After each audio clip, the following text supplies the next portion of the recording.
Venimos hablando, y yo voy a hacer esto, voy a dejar que Dios hable como Él quiera dar esta palabra, porque yo me demoré mucho tiempo preparándola. He leído muchas horas, he estado mucho tiempo leyendo diferentes posiciones, y yo quiero aclarar algo con respecto al Apocalipsis. El Apocalipsis es un libro, todo lo que tiene que ver con la escatología bíblica es algo que uno tiene que abordar con pincitas, mejor dicho. ¿Por qué digo que con pincitas? Es decir, con mucho cuidado, porque como es un lenguaje tan simbólico, entonces crea gran cantidad de posiciones, y sobre todo porque son acontecimientos que muchas veces no han sucedido, y como no han sucedido, no pueden ser comprobados históricamente como lo haríamos con cualquier otra cosa, que históricamente hay evidencia. Aunque el Apocalipsis tiene una evidencia y los libros escatológicos tienen una evidencia de que fueron escritos, muchos de los acontecimientos que ahí se mencionan no han ocurrido. Entonces, por esa razón hace mucho más difícil acercarse a ellos. Reconocemos, como dice el libro de Daniel, que Dios le dice a Daniel: Daniel, sella las palabras de este libro porque son para la generación del tiempo del fin. Estamos casi seguros, estamos seguros que lo que estaba queriendo decir Dios era que esta generación iba a entender mejor los acontecimientos del fin. Y esto es importante, nosotros íbamos a entender mejor los acontecimientos del fin. ¿Por qué? Porque, y este es un ejemplo que le quiero poner, cuando usted tiene un objeto al frente y usted lo ve de muy lejos, usted lo ve chiquito, lo ve borroso y no lo ve bien definido. Pero cada vez que nos vamos acercando a ese objeto, entonces vamos viéndolo con más detenimiento. Y eso es lo que está pasando actualmente. Cada vez que nos acercamos más a los acontecimientos del fin, los estamos viendo con mayor claridad. Inicialmente no los vemos borrosos. Daniel los veía borrosos. De hecho, Daniel, dice el mismo libro, si ustedes se leen el libro de Daniel, él decía que él no entendía muchas cosas y que le preguntaba al ángel que le estaba dando la revelación, que el ángel Gabriel, qué significaban estas cosas, y Gabriel tuvo que darle señales y darle sentido a lo que él estaba viendo. Cuando Daniel escribe el libro, él utiliza símbolos. Estos símbolos tenemos que mirarlos con mucho detenimiento para mirar qué es lo que quiere simbolizar. Entonces, al ser estos libros una literatura simbólica, una literatura analógica, una literatura muy metafórica, hacen que sea difícil muchas veces abordarlos. Y se deben abordar desde el punto de vista mirando el contexto bíblico y mirando todas las circunstancias que rodeaban el libro también. Entonces yo quería mostrarles algo antes de comenzar, como una especie de introducción, y rápidamente, que el libro de Apocalipsis han tenido muchas interpretaciones. Entonces, básicamente, en la historia, lo que tiene que ver con el Apocalipsis, especialmente el libro de Revelaciones, si usted va a Revelaciones 1 al 3, Apocalipsis del 1 al 3, usted va a ver algo de ese libro que llama la atención. Dice: la revelación de Jesucristo que Dios le dio para manifestar a sus siervos, ¿qué cosas? Las cosas que deben suceder pronto. Y la declaró enviándola por medio de su ángel a su siervo Juan, que ha dado testimonio de la palabra de Dios y del testimonio de Jesucristo y de todas las cosas que ha visto. Bienaventurado el que lee y los que oyen las palabras de esta profecía y guardan las cosas en ella escrita, porque el tiempo está cerca.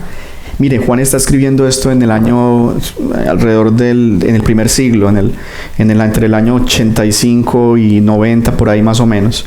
Y él está viendo esta revelación. Y dice que esta es una revelación ¿de quién? De Jesucristo. Y es una revelación para que nosotros entendamos los tiempos.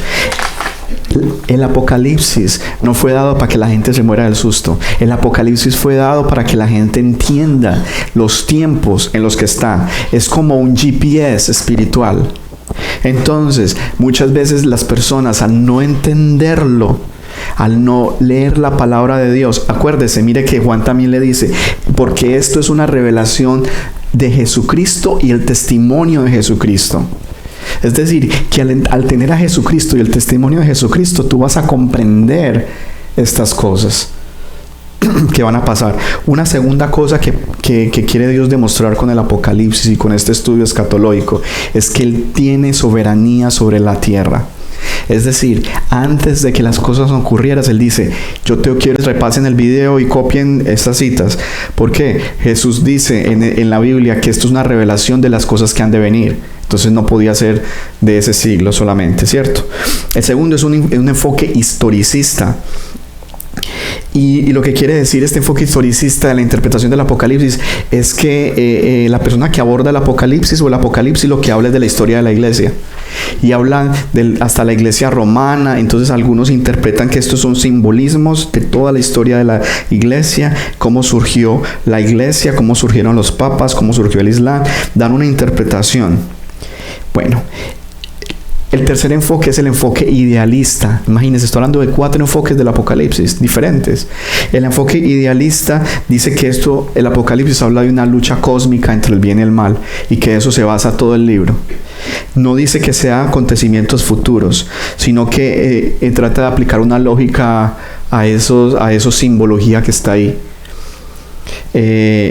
El enfoque historicista que acabé de decir y el enfoque preterista son los que normalmente la Iglesia Católica utiliza cuando interpreta el Apocalipsis. El enfoque idealista es el enfoque que utilizan sectas como los Testigos de Jehová, que los 144,000 representan 144,000 testigos de Jehová que se van a salvar.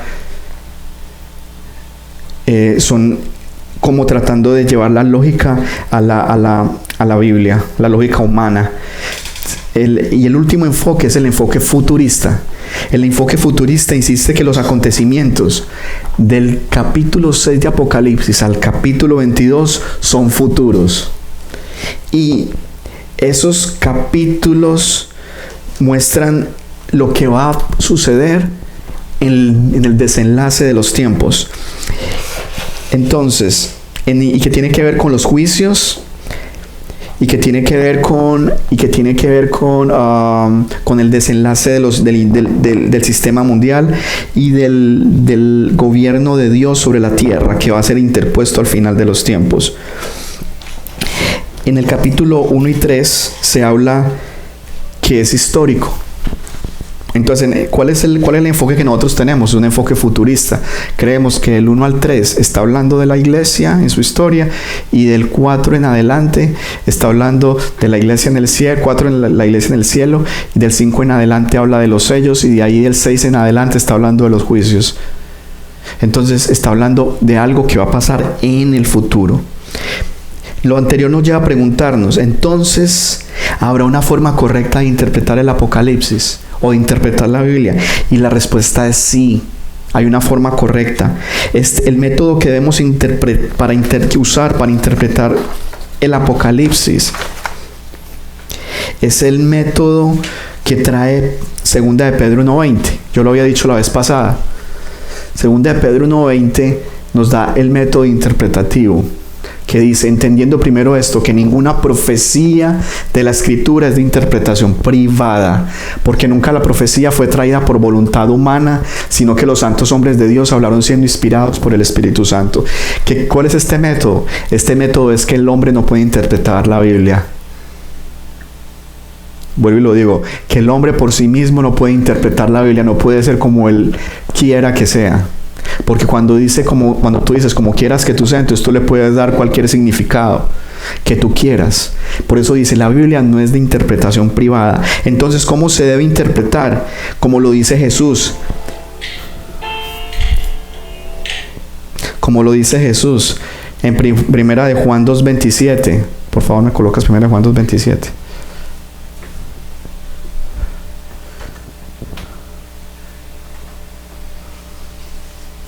Dice, Pero la unción que vosotros recibisteis de Él permanece en vosotros, y no tenéis necesidad de que nadie os enseñe, así como la unción misma os enseña todas las cosas y es verdadera, y no es mentira. Según ella os ha enseñado, permaneced en Él. ¿Qué quiere decir esto? Quiere decir que el Espíritu Santo, que fue el que inspiró las Escrituras, es el que a través de la palabra inspirada y revelada es el que le va a dar sentido a la misma escritura. Es decir, la escritura misma se interpreta a ella misma. De esta manera, la escritura misma debe contener, la escritura misma debe ser discernida. La palabra de Dios debe ser discernida espiritualmente. Es por eso que sin la ayuda del Espíritu Santo es imposible entender la Biblia. Es imposible entender la profecía bíblica. Por eso la gente que no conoce de Dios o que no ha recibido a Cristo no entiende nada. Y cuando ven esto parece que estuvieran viendo una película de terror. ¿Cierto? Porque la cantidad de monstruos y bestias que aparecen ahí es tremenda. Es decir, que la misma escritura, en este caso, cuando interpretamos la Biblia, la misma escritura debe concatenarse como un rompecabezas sin que haya contradicciones. Y eso es lo que pasa con la profecía bíblica, está regada por todo el libro. Y al estar regada por toda la Biblia, tienes que tomarla y tienes que unir esas partes. Entonces, cuando estás estudiando la Biblia, si un texto es oscuro, no debe aclararse por razonamientos humanos, sino con base en otros textos otros textos bíblicos que clarifiquen desde el lenguaje o contexto histórico que rodeó el libro, el autor, el espíritu del texto. Utilizamos el método de Juan 5:39. ¿Cuál es lo que dice Jesús en 5:39? Escudriñad las escrituras, porque vosotros os parece que en ellas tenéis vida eterna, y ellas son las que dan testimonio de mí. Entonces, la forma de interpretar la Biblia es que ella misma se interprete, porque cuando nosotros la interpretamos ya le estamos metiendo razonamiento humano. Entonces, desde este punto, que el Apocalipsis no está, como ya lo había dicho, no está diseñado para que nosotros tengamos temor. Pero ¿para qué está diseñado el Apocalipsis? Para que tú seas bienaventurado. ¿Qué es lo que dice Apocalipsis 1:3? Volvemos a ese Apocalipsis 1, del 1 al 3. Dice, lo que quiere Dios es manifestar a sus siervos. Y mire, esta palabra siervos, que es la palabra que utiliza en griego Juan, es la palabra esclavo. Significa esclavo. Es decir, ¿y qué es un esclavo? Un siervo es un esclavo. ¿Esclavo de quién? Esclavo de Jesús. Esclavo que tiene una relación con Dios y que está entregado a Dios. Mira, tú sirves a alguien. Todas las personas son esclavos de alguien. O somos esclavos del pecado y de Satanás al mismo tiempo, o somos esclavos del Señor. Una de dos. Tú no puedes estar en la mitad. Entonces la gente que está en la mitad es esclava ¿de quién? Le pregunto, de Satanás. Esas son las personas ni frías ni calientes que están en la iglesia, que son un gran número de personas. Muchas son las que están con ese espíritu en su corazón. Entonces él le declaró todas estas cosas por medio del ángel a su siervo Juan. ¿Para qué? ¿Para qué? En el segundo, que ha dado testimonio de la palabra de Dios y el testimonio de Jesucristo y de todas las cosas que ha visto. Bienaventurado, entonces esta es la palabra, bienaventurado el que lee y los que oyen la palabra de esta profecía y guardan las cosas que en ellas está escrita, porque el tiempo está cerca. Entonces, bienaventurados, ¿qué quiere decir la palabra bienaventurado? La palabra bienaventurado viene de la palabra griega makarios, que significa bendecir. Bendito el que oye. ¿Y qué dice Apocalipsis 1? Bendito los que leen, los que oyen, y no solamente eso, sino los que guardan la palabra de esa profecía. ¿Y quién dice que el espíritu de la profecía? ¿Quién es? Jesús. Jesús es el espíritu de la profecía. Entonces, esta profecía se basa en el triunfo de Jesucristo final sobre el pecado. Sobre el sistema mundial gobernado por Satanás, porque él ya venció al pecado en la cruz por nosotros. Pero la restauración de todas las cosas van a suceder en este tiempo, porque en este tiempo él va a establecer su reino terrenal acá en la tierra. Él va a establecer un gobierno. El malo ya no habrá más malo, Para tú entender eso tienes que ir a los salmos de David, del 1 en adelante. David diciendo, un día no habrá más malo, un día no habrá más malo. Eso es apocalíptico también. Porque al malo lo va a destruir su propia maldad. Muchas veces Dios no tiene ni siquiera que hacer algo, porque la misma maldad nos alcanza tarde o temprano y nos destruye. Es que nosotros creemos que nosotros podemos hacer muchas veces lo que queramos y no va a pasar nada, pero la maldad a nosotros, uno muchas veces dice, yo me tomo un aguardiente y no me pasa nada, me tomo una botella y no me pasa nada, todos los días no me pasa nada, yo soy muy tranquilo, pero eso nos está matando. O digamos, por ejemplo, la adicción a las drogas. Yo me fumo uno, yo me fumo dos, un cigarrillo, eso no me pasa nada. Eso te va a pasar la cuenta, eso te está matando. Al juego, la gente que juega. Yo juego una vececita, eso no me pasa nada. Y no vamos muy lejos. El trasnocho. Yo no trasnocho un día y no me pasa nada. Eso nos está matando. El comer de gula nos está matando. Todas esas cosas, la maldad siempre nos va a matar. Entonces, y la maldad siempre nos va a alcanzar, tarde o temprano. Entonces, el Apocalipsis habla de eso. Muchos de los acontecimientos del Apocalipsis, Dios va a estar derramando juicios, pero el Apocalipsis muestra de que el hombre mismo se está matando. En una de las guerras que aparecen en el Apocalipsis, lo vamos a ver mucho más adelante en las enseñanzas de la gran tribulación y de la tribulación, los hombres se matan entre ellos. Porque uno de los caballos y uno de los jinetes del Apocalipsis es la guerra. Y es el espíritu que se va a derramar y que va a estar sobre la tierra en ese tiempo también. Entonces, con esto quiero darles a entender que existen muchas posiciones, ¿cierto? Pero entonces depende de que tú permitas que la misma Biblia se interprete ella misma y que te vaya revelando lo que realmente es la verdad. Hay muchas cosas que no vamos a entender porque hay mucha simbología. Y solamente cuando estemos frente a ese hecho específico en el futuro, lo vamos a entender.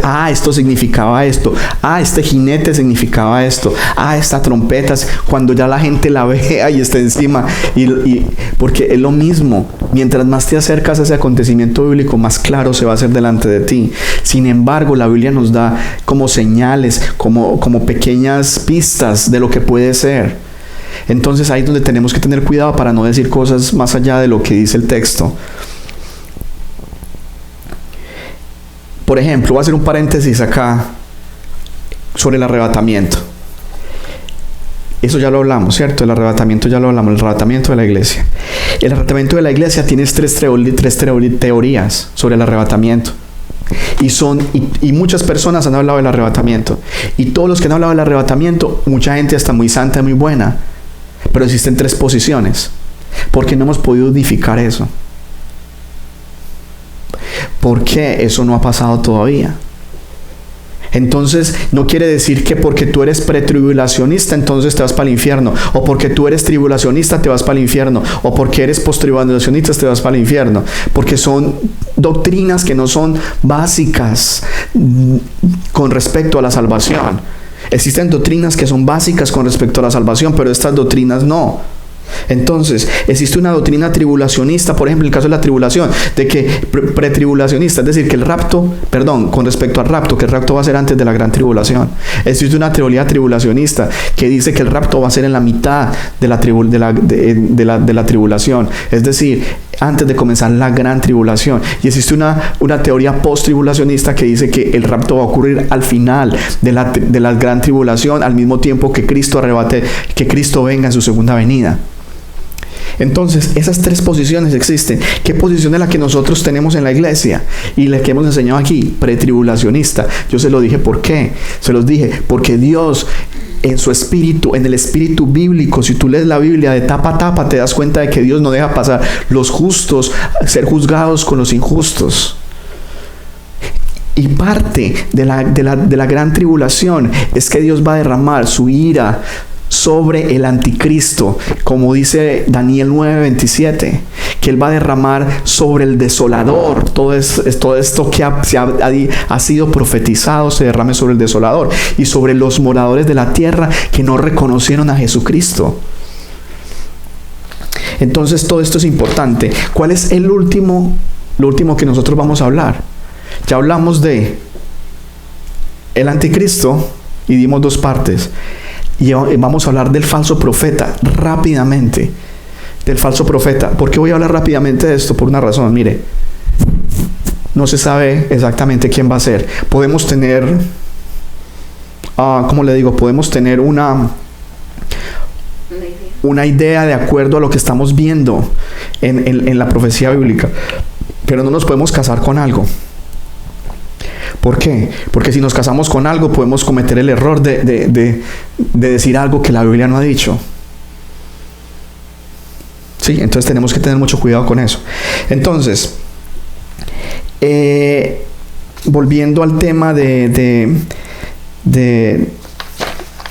anticristo, vámonos para Apocalipsis capítulo 13. Entonces, ya lo habíamos visto la semana pasada, que en Daniel 7 existe, si ustedes se acuerdan que yo le mostré la figura, no sé si tú puedes acceder a eso, ¿no? Ahí. A la figura del... Creo que está en el archivo de prédicas, documentos de apoyo. Entonces, ¿se acuerda que yo les hablé la semana pasada de Daniel y cómo iba a surgir el anticristo? Porque Daniel nos habla del anticristo. Es la primera vez, es uno de los libros que introduce el tema del cuerno pequeño. El cuerno pequeño en el libro de Daniel es un símbolo del anticristo o de un gobierno que está influenciado por el diablo directamente. Y el cuerno, cuando usted lee la Biblia en Daniel, la Biblia dice, y los cuernos simbolizan reyes. Y cuando habla de bestias, también simboliza reyes.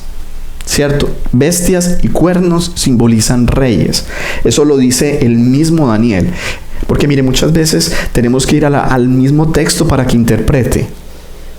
No ir a otro lado. El mismo texto lo dice, el mismo Daniel lo dice. En el capítulo 7 y en el capítulo 8 también lo dice. Entonces, el cuerno pequeño se menciona en Daniel 7. En Daniel 7 se menciona el cuerno pequeño como que surge del imperio de la bestia que tiene 10 cuernos. Pero en el capítulo 8, en el que sigue, vuelve y se menciona el cuerno pequeño como saliendo de un carnero.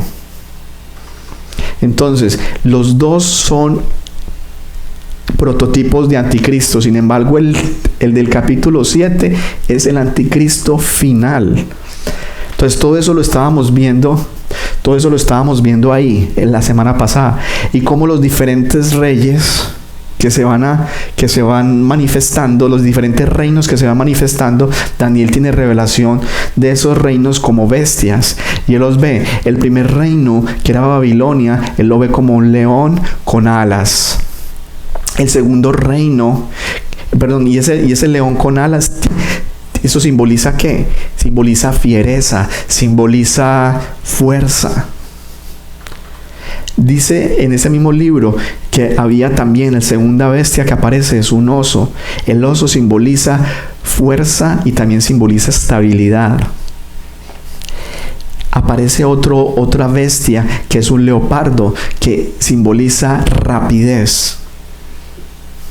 Y luego viene la última bestia, que es el imperio romano, que aparece con los 10 cuernos también. Entonces todo eso son símbolos. Y esa simbología hay que saberla entender, porque el mismo Daniel ve esos símbolos, pero cuando vamos a Apocalipsis también los vemos. Entonces mira, aquí, fíjate amor, por favor, la cámara, para que enfoquemos acá. Esta estatua simboliza el poder humano, el orgullo humano delante de Dios. Estos son los reinos que Dios ya había profetizado que iban a pasar. Acuérdese que la Biblia dice que Dios quita y pone reyes. Todo esto lo ha permitido Dios. Pero Satanás ha trabajado a través de esos reinos porque el hombre le entregó la autoridad al diablo. Y son reinos humanos. Y este es el ser humano exaltado a Dios. Esta estatua es el ser humano exaltado a Dios. Exaltado como Dios. El anticristo va a ser la última personificación de la exaltación del hombre a la posición de Dios. Así se han manifestado los reinos en este momento. Este último tiene 10 cuernos y dice que aparece un cuerno pequeño. Sin embargo, Daniel 7 se refiere a esta bestia que sabemos que es el Imperio Romano. El Imperio Romano estaba dividido en muchas naciones. No era solamente una sola nación, sino que el Imperio Romano tenía muchas, no digo naciones, digo tribus, o sea, digo clanes. Es decir, estaban los de Alemania arriba, estaban los españoles, estaban los del Medio Oriente, estaban los del norte de África. Eran muchos. Unir a toda esa cantidad de gente nunca fue fácil. De hecho, Roma se tuvo que dividir más adelante porque no pudieron mantenerse unidos por la extensión de ese territorio. Por eso hay tantas naciones que surgen de Europa. Europa es hace parte de la mayor extensión del Imperio Romano antiguo. En este momento el Imperio Romano todavía continúa su filosofía en las naciones europeas. Las naciones europeas hacen parte, eran anteriormente el antiguo Imperio Romano, pero la filosofía, cómo funcionan, es la misma. Por eso el Imperio Romano nunca fue derrocado. Por eso en la estatua usted ve que aparecía de esta manera. Entonces, si vamos a Daniel 13, en Daniel 7, Daniel ve esto: un león, un oso, un leopardo y una bestia final, peor que todas y más fuerte. Y eso lo vimos la semana pasada. ¿Eso dónde está? En Daniel 7. Usted lo puede ver, Daniel 7. Vamos a leer Daniel 7, 17.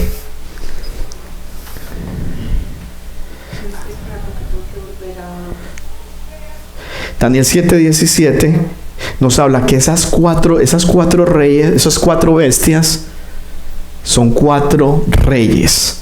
Entonces ahí no hay que hacer interpretación, porque la misma Biblia está diciendo que son reyes. 7:17. Daniel 7:17 dice: estas 4 grandes bestias son 4 reyes que se levantarán en la tierra. ¿Hay que hacer interpretación de ahí? No. La Biblia misma está diciendo que son reyes. Estos mismos 4 reyes los vemos en Apocalipsis capítulo 13. Pero mientras en Daniel habla de un león, un oso, un leopardo y la última bestia horrenda, que es el Imperio Romano, en ese orden, Apocalipsis lo dice al contrario, y lo vamos a ver. Apocalipsis 13, 1 lo dice al contrario. ¿Por qué? Porque Daniel estaba viendo el anticristo de atrás hacia el futuro, y Juan estaba viendo el anticristo del futuro hacia atrás. Entonces lo estaba viendo al revés. Entonces mire: me paré sobre la arena del mar y vi subir una bestia que tenía 7 cabezas y 10 cuernos, y en sus cuernos 10 diademas, y sobre sus cabezas un nombre blasfemo. ¿Ok? Y la bestia que vi era semejante a un leopardo. Mire una cosa. ¿Quién es el leopardo? Es Grecia. Esta bestia que tiene 10 cabezas, 10 cuernos, es la última bestia, Roma. Pero él empieza con el leopardo.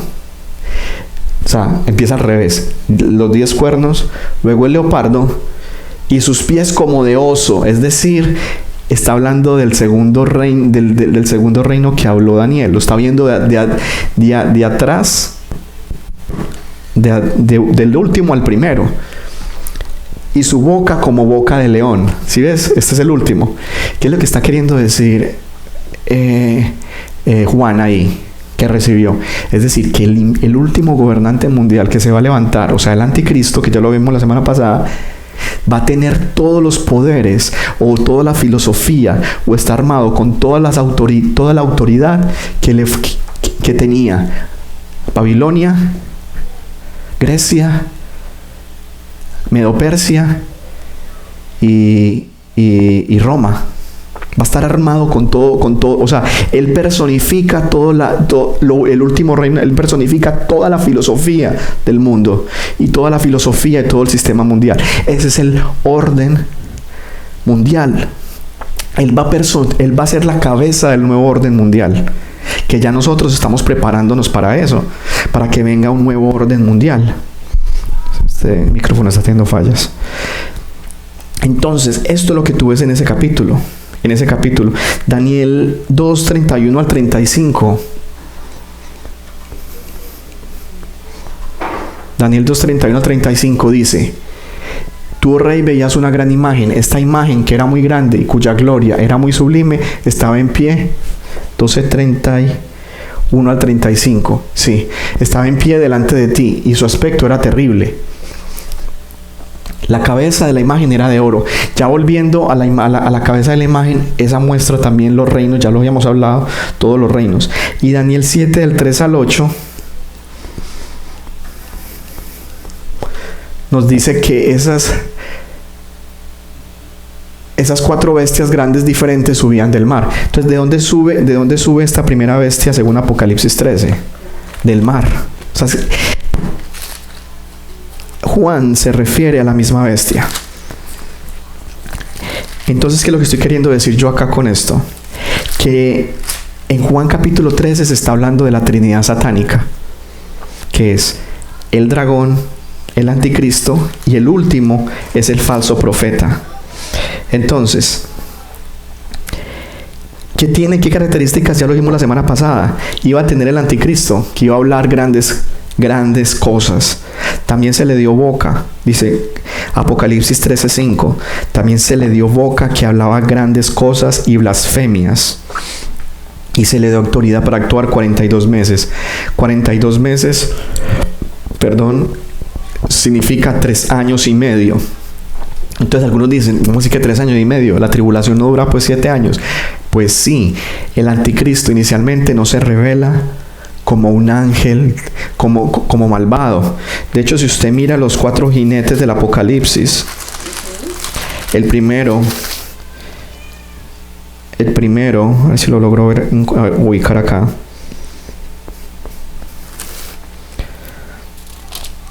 Esto no lo coloqué ahí, pero el primero anda en un caballo blanco.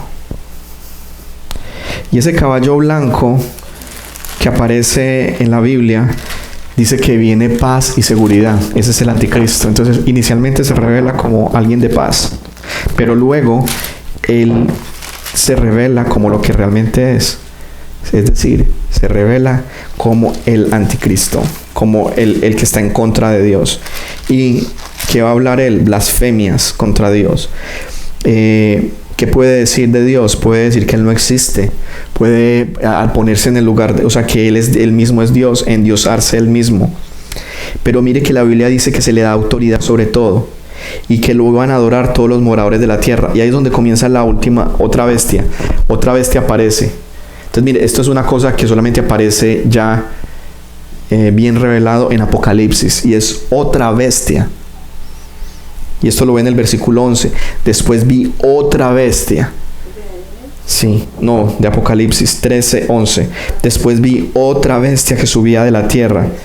Y tenía 2 cuernos semejantes a los de un cordero, pero hablaba como dragón. Entonces, mire, este es importante.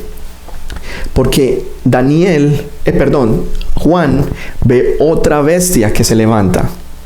Y esta bestia que se levanta dice que parece un cordero.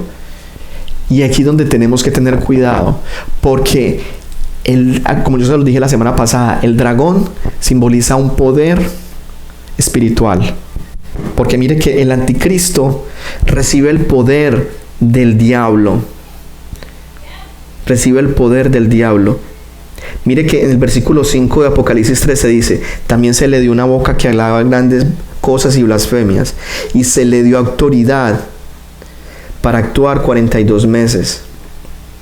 Y en el versículo 7, y se le permitió hacer guerra contra los santos y vencerlos. Y mire el segundo parte del versículo 7, y también se le dio autoridad sobre todo tiempo, todo pueblo, tribu, nación. Tribu, pueblo, lengua y nación.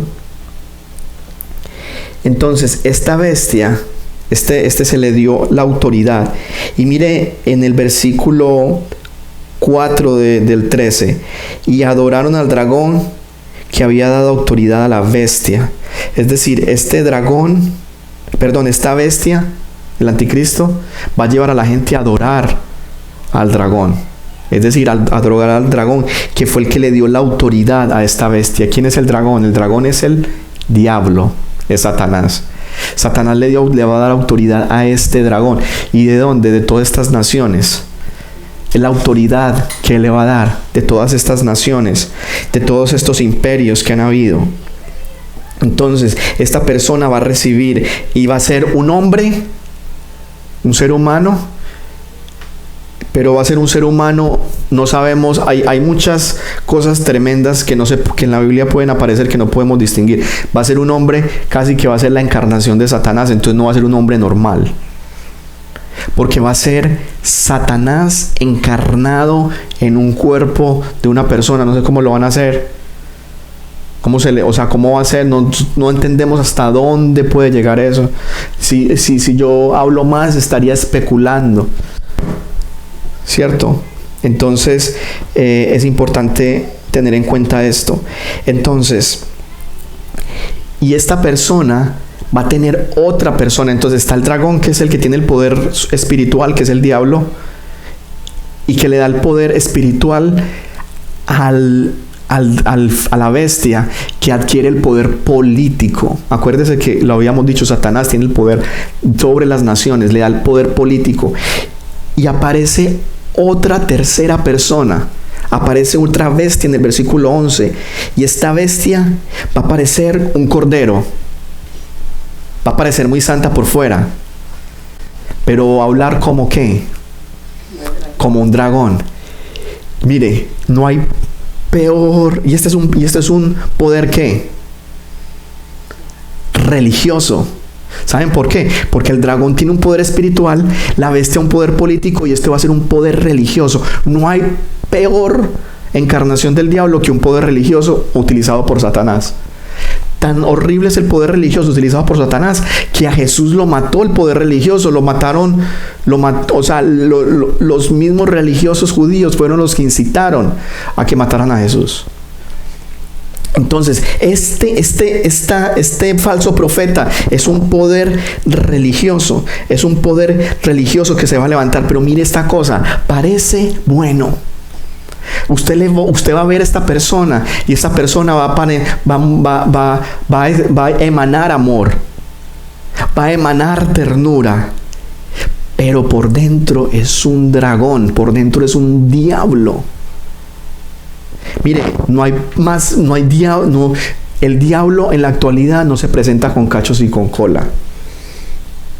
Cuando usted mira por televisión y usted ve una persona como con cara de malo y dice: ay no, ese es tan malo, ¿sabe? Ese está malo, puede ser una madre. Pero el que usted ve con cara que no mata ni una mosca y que es una bondad, así es que se va a presentar Satanás. Satanás ya no se presenta malo, porque entonces lo van a reconocer. Acuérdese que la Biblia dice que él es mentiroso y padre de mentira. Y como él es mentiroso y padre de mentira, él no se va a presentar como es. Él tiene que presentarse de otra manera. Entonces él se va a presentar a través de una persona que también al mismo tiempo es un reino, que es el anticristo o la bestia, y se va a presentar a través de una persona que también es un reino, porque dice que es una bestia, y las bestias en la Biblia significa reino. Reino se ven como bestia. Entonces esta persona va a patrocinar al anticristo. Y mire lo que va a hacer esta persona. Parece un cordero, pero es un dragón. Y hablaba como dragón. Y dice, y ejerce toda la autoridad de la primera bestia en presencia de ella. Es decir, tiene toda la autoridad del anticristo. El anticristo le ha dado toda la autoridad a esta persona. Y mire lo que hace esta persona. Y hace que la tierra y los moradores de ella adoren a la primera bestia cuya herida mortal fue sanada. Mire una cosa. Mientras el Padre, Hijo y el Espíritu Santo es la Trinidad, el diablo tiene una trinidad satánica: el dragón, la bestia y el falso profeta. El Padre es, digamos, porque la Trinidad tiene la misma autoridad y gloria, los tres, ¿cierto? Pero Satanás va a hacer algo parecido. Es decir, los tres, el poder del anticristo es el mismo poder del diablo. Y el mismo poder del diablo es el mismo poder del falso profeta. O sea, él va a tratar de asimilarse a Dios. Él va a tratar de simular el mismo poder de Dios. Él va a tratar de emanar el mismo poder de Dios y de esa manera engañar a las personas. Entonces se va a manifestar como dragón, se va a manifestar como falso profeta y se va a manifestar como anticristo. Como anticristo. Y esta persona que es el falso profeta va a hacer lo mismo que hace el Espíritu Santo. ¿Qué hace el Espíritu Santo? El Espíritu Santo nos lleva a adorar a Dios, nos lleva a conocer a Dios. Este falso profeta va a llevar a que la gente conozca al diablo. Va a llevar a la gente a tener comunión con el diablo. Va a llevar a la gente a que idolatre al diablo. El Espíritu Santo es lo mismo con nosotros, con Jesús. El Espíritu Santo nos muestra a Jesús, nos muestra a Dios. Y al mostrarnos a Dios, a Jesús, nos muestra al Padre. La gente, al conocer la bestia, va a mostrar al anticristo. Va a dar a conocer al anticristo. Va a promocionar al anticristo. Y cuando conozcan al anticristo, van a conocer al mismo Satanás. Pero él no se puede manifestar de una manera abierta como malo. Él se va a manifestar como un cordero.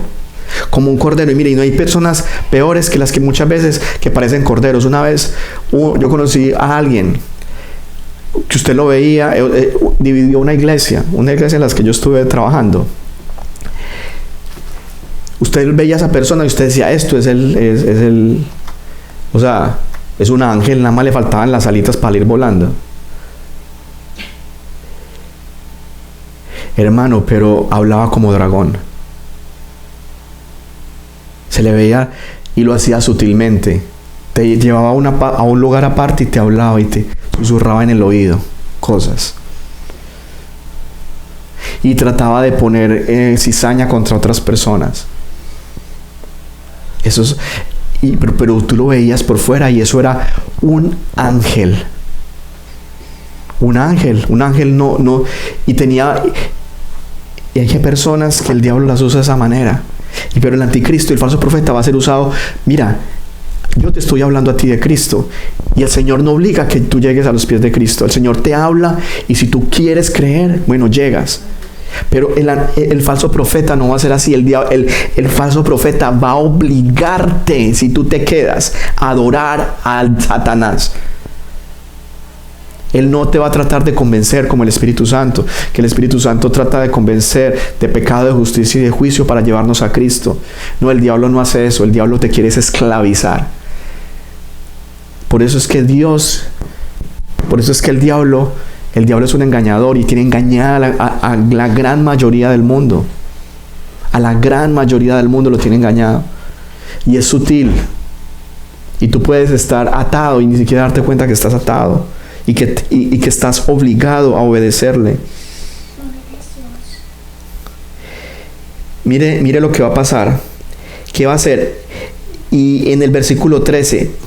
dice, también esta persona hace grandes señales, de tal manera que aún hace descender fuego del cielo a la tierra delante de los hombres. Y engañaba a los moradores de la tierra con las señales que se le ha permitido hacer en presencia de la bestia, mandando a los moradores de la tierra que le hagan imagen a la bestia, que tiene la herida de espada y vivió. Bueno, aquí hay un misterio y es que la bestia va a ser herida No se especifica cómo, ni dónde, ni cuándo. Se dice que la bestia va a ser herida, a la bestia le va a pasar algo. Pero este falso profeta ora a Satanás y ella resucita. Nadie sabe exactamente cómo va a ser, sino cuando pase, la gente va a saber qué fue eso. Pero no se sabe, pero es algo que va a hacer que los moradores todavía crean más que esa bestia es el Mesías, que no quisieron recibir a Cristo. Entonces Dios les manda un poder engañoso, lo vimos la semana pasada. Dios les manda un poder engañoso para que crean ¿en qué? En la mentira.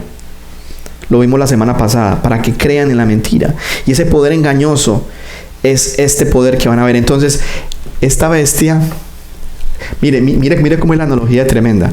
La Biblia dice que Jesús fue levantado por el Espíritu Santo de la muerte. Esta bestia, que es un falso profeta, va a tener el poder para levantar al anticristo de la muerte. Entonces, y los hombres van a ver eso y los hombres van a creer que ese es el Mesías. Por eso es después que Él se quiere sentar en el templo de Dios y que le adoren como el Mesías, como Dios.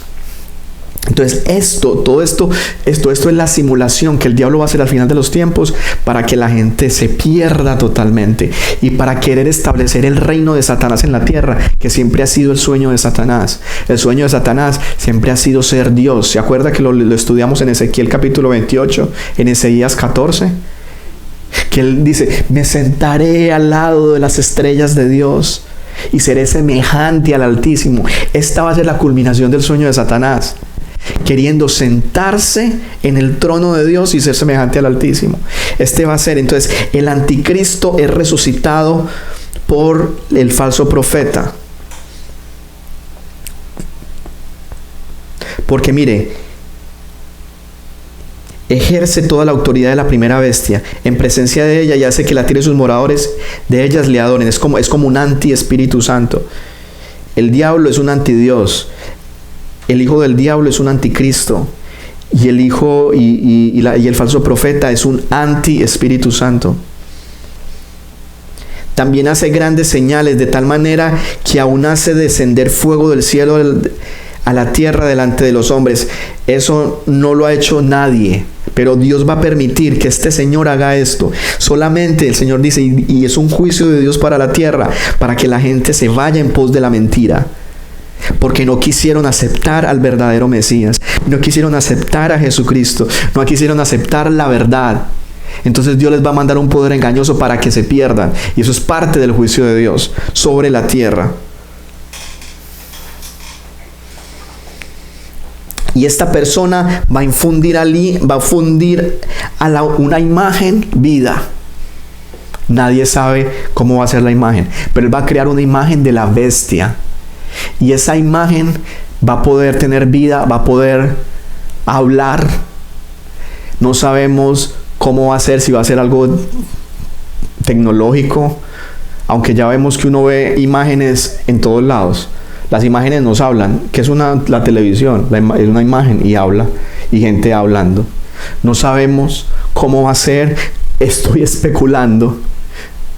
Pero esta persona va a tener, pero yo creo que no va a ser, tiene que ser algo sobrenatural. Entonces esto va a hacer que las personas crean más. Y mire lo que hace esta imagen. La imagen habla y hace matar a todo el que no la adore. Por eso yo digo, esta bestia va a obligar a adorar a las personas. El Espíritu Santo no te obliga. ¿A usted quiere venir a la iglesia? No ve. Si usted no viene, no viene. Si usted no quiere venir a adorar, no. El anticristo, ¿sabe cómo va a ser? Digamos que haya un culto satánico porque todos tienen que adorar a la bestia. El día que usted no vaya, lo matan. ¿Usted cuándo ha visto que así va a ser, que así es en la iglesia? Bueno, vaya máteme a Marta que no vino a la iglesia. No, Dios no obliga a nadie. O vaya máteme a Alexandra que no vino a la iglesia. O vaya máteme a Harlan que no vino a la iglesia. El anticristo va a hacer eso. Tienen que adorarlo y si no lo adoran, se mueren. Se mueren. Esa va a ser la verdadera esclavitud. Y los que pasen por eso se van a dar cuenta de que ese no es Dios. Los judíos se van a dar cuenta de que Dios no actúa así. Dios nunca va a obligar a las personas, porque Dios nos dio el libre albedrío y es parte de su amor. Amén. Y mire, y hacía que todos, y mire lo que hacía esta bestia, y hacía que todos, pequeños y grandes, mire que no es el anticristo, es el falso profeta, ricos y pobres, libres y esclavos, se les pusiese una marca en la mano derecha y en la frente, y que ninguno pudiese comprar ni vender, sino que el que tuviera la marca o el nombre de la bestia o el número de su nombre. Aquí hay sabiduría. El que tiene entendimiento entiende el número de la bestia, pues es número de hombre y su número es 666. Y con esto quiero decir algo aquí rápidamente.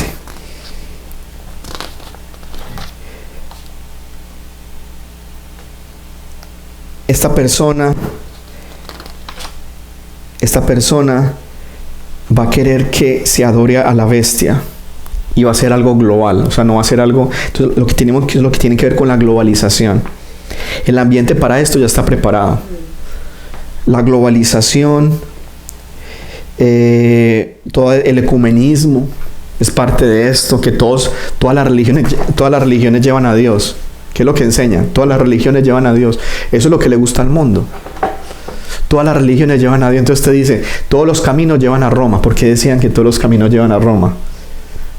Oye, es importante ese dicho, todos los caminos llevan a Roma. ¿Qué quiere decir eso? Antes la iglesia dominante en el mundo era Roma. Todos los caminos llevan a Roma. Es decir, no importa si usted es budista, si usted es musulmán, todos los caminos, y eso es lo que va a hacer el anticristo, va a unificar las religiones. Entonces se van a acabar, ¿qué? Es que se va a acabar las religiones. Por eso hay paz y seguridad. Se van a acabar las religiones. Solamente va a haber una sola religión.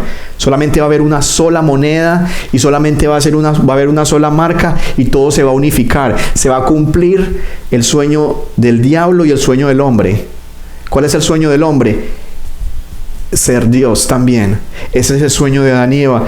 Porque si comes de esta fruta, seréis como Dios. Y ese es el sueño del ser humano sin Dios, ser Dios. Usted quiere ser, toda la gente que no quiere tener una relación con Dios quiere ser el Dios de su vida. Yo hago lo que a mí me da la bendita voluntad, como dice el pastor Gustavo en Colombia, porque él me regaña y dice que el otro suena muy feo. Lo que sea su bendita voluntad. Un mundo global, un mundo ecuménico, una sola moneda, solamente se puede comprar si se tiene la marca de la bestia. Él es el que va a unificar y los hombres van a creer que Él es Dios porque pudo traer la paz. Ya no vamos a pelear por religiones, solamente vamos a tener un templo y va a ser el templo judío. Y eso es tremendo. Él va a unificar, nada más va a haber un templo, el templo judío. Y todos vamos a ir a adorar allí ¿a quién? A la bestia. Y Él va a poner una imagen allí que hable y que todo el que no la adore debe morir. Hermano, yo no sé a usted cómo le parece esto, pero esto es tremendo. Y recibe la autoridad de esa primera bestia. Dice que el número es 666. Hay un pastor muy famoso que se llama Aldusin, que él dice que 666 es el 6 es el número del hombre y que es el hombre exaltado a la divinidad 3 veces. El diablo, el anticristo y el falso profeta, queriendo ser Dios. Eso es la teoría que él tiene. Mira, la verdad es que no sabemos cómo va a ser esa marca. Sin embargo, la Biblia, Apocalipsis dice que esa marca va a ser visible. Porque dice, se le pone una marca en la frente. Dice, pequeños, hacía que todos, pequeños y grandes, ricos y pobres, libres y esclavos, se le pusiese una marca en la mano derecha y en la frente. Algunos me preguntan, creo que me lo preguntaron, entonces, si a mí me ponen las vacunas, entonces me ponen tal cosa, entonces me estoy poniendo la marca de la bestia. O si me ponen un chip, me está poniendo la marca de la bestia. Yo creo que no. ¿Saben por qué? Porque la marca la va a ponerle la bestia. Y la bestia no aparecerá. Como dice 2 de Tesalonicenses. Y el anticristo no aparecerá hasta que se dé la apostasía y aparezca el anticristo. El anticristo no ha aparecido porque no ha sido quitado el que lo detiene. ¿El que lo detiene quién es? La iglesia. Cuando sea quitado el que lo detiene, entonces se manifestará aquel inicuo. Aquel inicuo es el anticristo. Entonces quiere decir eso, el que va a marcar es el anticristo. Y el anticristo va a marcar son a los que le adoran y los que no aceptaron a Jesús como el Mesías. Eso es los que él va a marcar. Entonces lo que estamos viviendo ahorita, que la vacuna, que el 600, que usted tiene un chip en la tarjeta de crédito, entonces usted ya está marcado, que usted tiene un email, entonces o usted entra a internet, usted sabía que www significa 666. También www en el lenguaje de los computadoras significa 666. Cuando usted mira el código de barras, tiene 36 también. 3 rayitas que salen en todos los códigos de barras. Mire un código de barras y mire la rayita que sale, una en la mitad y una en la punta izquierda y una en la punta derecha. Y mire esas 2 rayitas, ¿qué número es? Y ese número es el 6. Esas 2 rayitas es en cualquier código de barras. En el código de barras que viene con las 3 rayitas largas, ahí está el 666. Entonces ya estamos, ¿qué es eso? Eso no es que sea la marca del anticristo en sí, pero es preparándonos para cuando se dé la marca del anticristo. Entonces con esto quiero terminar el tema ya de el anticristo y el falso profeta y el último gobierno mundial. Esta persona va a querer establecer un gobierno homogéneo y todo en cabeza del anticristo, que va a ser el mismo Satanás, pero que va a ser la reunión de todos los imperios humanos anteriores. Y esto también tiene que ver con la Gran Babilonia, que lo vamos a ver más adelante. Bueno, entonces vamos a orar. Señor, en el nombre poderoso de Jesús, te damos gracias por esta palabra y esta revelación. Reconocemos, Señor, que el espíritu del anticristo ya está en la tierra. Desde todos los imperios, todos han estado influenciados por el diablo. Por eso cuando tú, Señor, te manifestaste y fuiste tentado en el desierto, Satanás te ofreció todos los reinos de la tierra. Y Satanás dijo, porque a mí me han sido entregados. Sabemos, Padre, que el que entregó esos reinos no fuiste tú. Esos reinos los entregó Adán cuando cayó en el Edén. Pero también reconocemos que tú tienes poder, como dice Daniel, para quitar y poner reyes. Y que tú utilizas esa autoridad que el diablo tiene siempre para el bien de tu iglesia y de tu plan. Y que tú vas a utilizar el deseo de Satanás por gobernar la tierra contra él mismo. Y que él va a perder. Porque ya ha sido decretado en la eternidad que él va a perder. Porque tú ya estuviste en el futuro y tú viste, Padre, que él perdía. Tú viste que él era derrotado y tú viste que él era echado al infierno, que el falso profeta y que el anticristo iban a ser echados al infierno en la segunda venida, y que al final de los tiempos, luego del milenio, Satanás también va a ser echado al infierno con todas las personas que decidieron rechazar a Dios.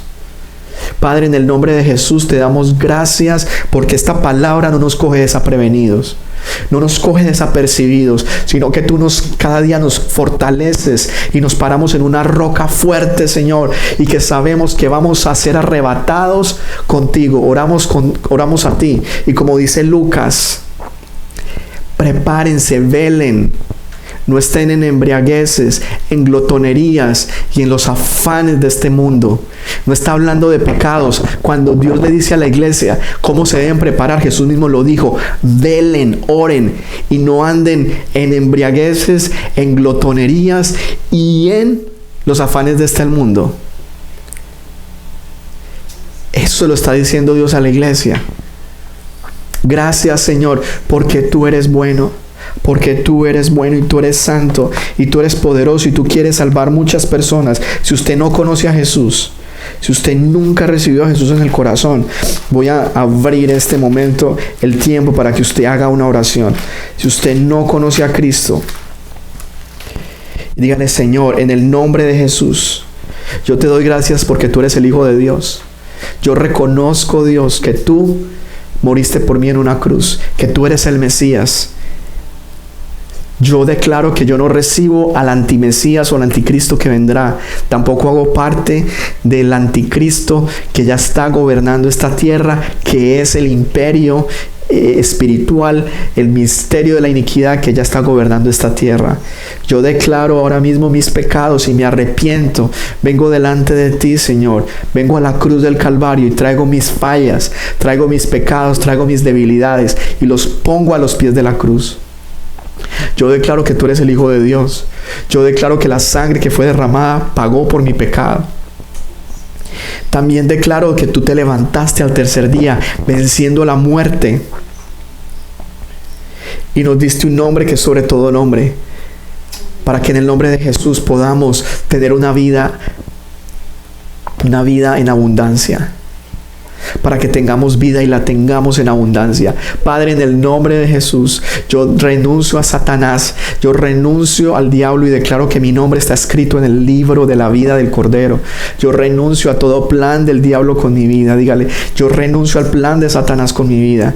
Y yo en mi vida, yo afirmo mi vida en la palabra de Dios, en el nombre de Cristo Jesús.